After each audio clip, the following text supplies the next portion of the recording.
People are continuing to come around to Brock Purdy, and this newest edition was an interesting one. If you, like me, are a frequent Brock Purdy apologist in your friend chats, WhatsApp groups, or social media frenzies, I've got some stuff to pat your stats. Or if you, like me, are optimistic about where the 49ers are going to end up this season, I've got more fodder for you to keep that engine running. Or perhaps you're feeling pessimistic today, and maybe this will make you feel optimistic about Brock Purdy and the San Francisco 49ers. Later in the video, by the way, we're going to be talking about a wild report that I think has an epic hidden silver lining. But first, if you're new here, I'm Nate, and we are talking the San Francisco 49ers every single day on this channel. Make sure you subscribe so you don't miss out on any of the conversation, all of the action, videos, comment section, all that good stuff.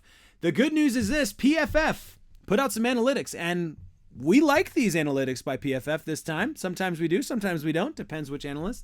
PFF put out some analytics that proves once and for all that Brock Purdy isn't the checkdown king. If anything, in fact, he actually has been disproven as a checkdown king because he didn't score too well in that particular category. Where he is king is where the 49ers faithful have been saying for the last year: in the deep ball. The thing about the deep ball, by the way, before we pull up the article to make sure you know I'm not just making stuff up on the spot here, the thing about the deep ball is wide receivers matter with the deep ball. For sure, no doubt. I mean, you need a guy who can get out there, who can make the run, find the space, catch a 50-50 ball, make plays. But in my opinion, let me know. Feel free. This is where it's fun. Feel free to disagree with me in the comments. Let me know if you agree or disagree on this. But in my opinion, the deep ball is far and away a more weighted toward the quality of the quarterback than it is to the quality of the receiver. That's just my opinion. Height, velocity, spiral, timing, location, all of that is really important. And if the quarterback play is right, then just about any wide receiver in the National Football League is going to catch that ball. But we praise wide receivers oftentimes for catching those balls that are not on the money, that are much more complicated, and they have to go do a lot of work to get the ball, right? So, it's obviously you need both, and I don't know how you weigh it. Maybe you say it's 60-40, 60 quarterback, 40 receiver. Maybe say 70-30. I don't know. Let me know what you think in the comments. I'll be interested to see what you guys think. But in my opinion, the deep ball weight should go toward the quarterback because they're doing a very difficult, very technical, very fine thing. And the wide receivers, if the quarterback does their job, it should be weighted toward the quarterback, in my opinion. And that's where Brock Purdy shined last season, which is what I love. And I want to give credit to David Bonnell on the article, 49ers Web Zone. Love their articles here. Despite his early success in the league, critics still seek to diminish his accomplishments, attributing his performance to his impressive supporting cast and head coach Kyle Shanahan's system rather than to his own talent. One prevalent narrative surrounding Purdy is that he can only rack up yardage with short passes, relying on his targets to gain yards after the catch to pad his stats. Which, by the way, I was listening to Locked On 49ers a few days ago, and they were talking about that like Thursday or Friday. And it's like, are you watching this team? And it's like, yes, thank you. Somebody saying the same thing that all the fans are saying. I mean, how do you call him the checkdown king? I just don't understand the argument. I don't get it. You're not watching the games if that's what you think. And maybe it's because of the college ball, and it's just you can't let that go, and you just love the college ball so much you can't actually look at what's happening in the NFL. I don't know, man. I don't really get it. But he's fantastic with the deep ball, and I'm gonna prove it to you right now. Anyone who has watched Purdy throughout his career knows this to be false. Purdy is a superb passer when targeting his receivers deep, and the analytics back it up. Pro Football Focus, Purdy was the best quarterback last season on deep passes, defined as throws of 20 or more yards downfield. He topped C.J. Stroud of the Houston Texans and Matthew Stafford of L.A. Rams in this category with a 99.9 passing grade from the analytics side. His 138.1 passer rating on deep balls was second only to Stroud's 140.5 mark. And here's Jim Wyman, PFF contributor. Here's what he had to say. A popular narrative among Brock Purdy's detractors is that he gets by on dink and dunk passes while letting his skilled teammates do all the work. However, Purdy ranked 18th in short passing grade at 73.0. His deep ball, on the other hand, was nearly perfect, resulting in a seemingly impossible 99.9 mark. On balls targeted 20 or more yards downfield, Purdy completed 30 of 53 passes for 956 yards, 11 touchdowns, and only 1 interception, while having a big-time throw to turnover worthy play ratio of 17-2.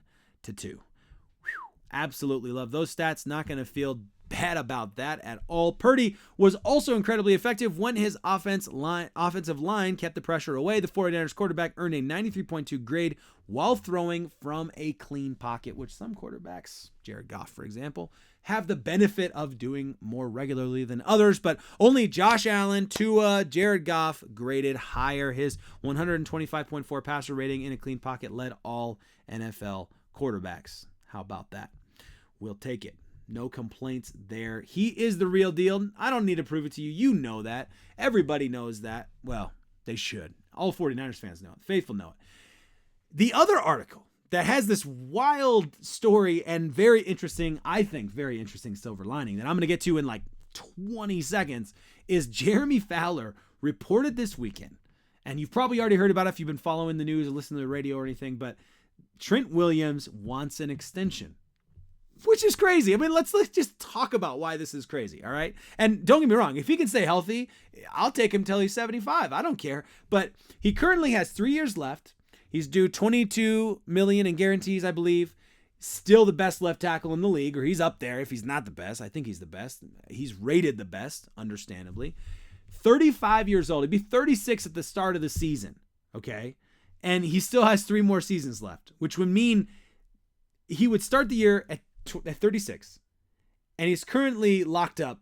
There's got to be a better word for that. Not locked up. You know what I mean? He's locked in on this contract through his 38th year of life.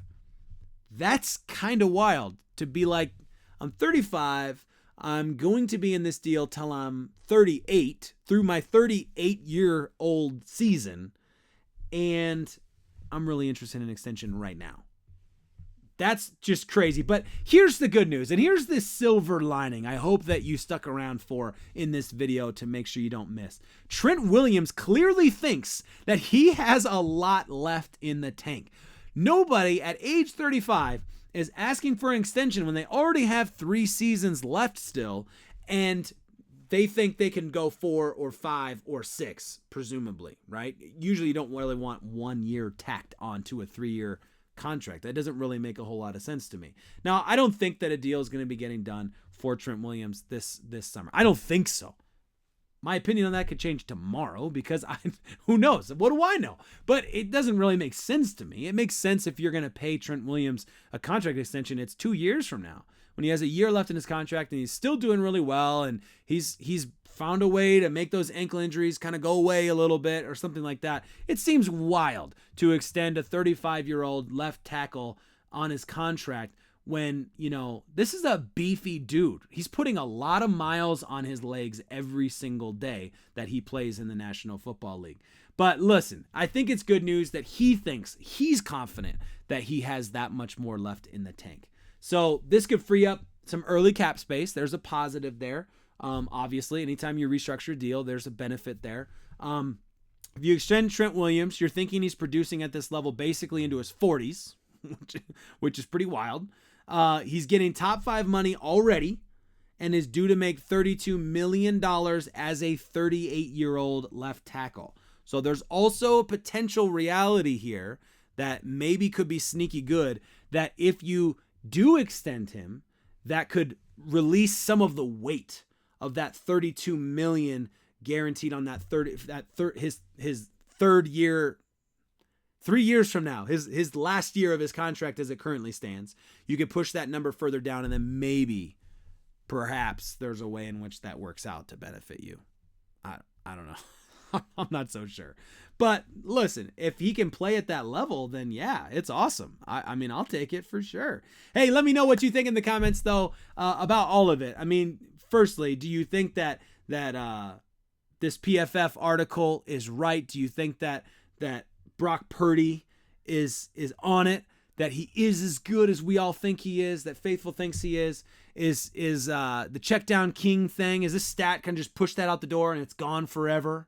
I don't know. Let me know. Let me know why you think people call him the check down king. Maybe it's that Iowa State kind of just holding on to him that he can't let go of. I don't know. Maybe it's the fact that he never beat the Hawkeyes. I don't know. I don't know what it is. I want to know, but I'm just super curious about that. Also, what do you think about this Trent Williams deal? Is he going to get a deal done? Is this real news? I mean, it's Jeremy Fowler. It's not a nobody, but is it real news? Is it maybe taken out of context a little bit from what was actually being said behind closed doors? Not really sure, but I look forward to joining you in the comments as always. This is a super fun time to be a 49ers fan. It's always fun, but man, this is extra fun, is it not? What a time to be alive.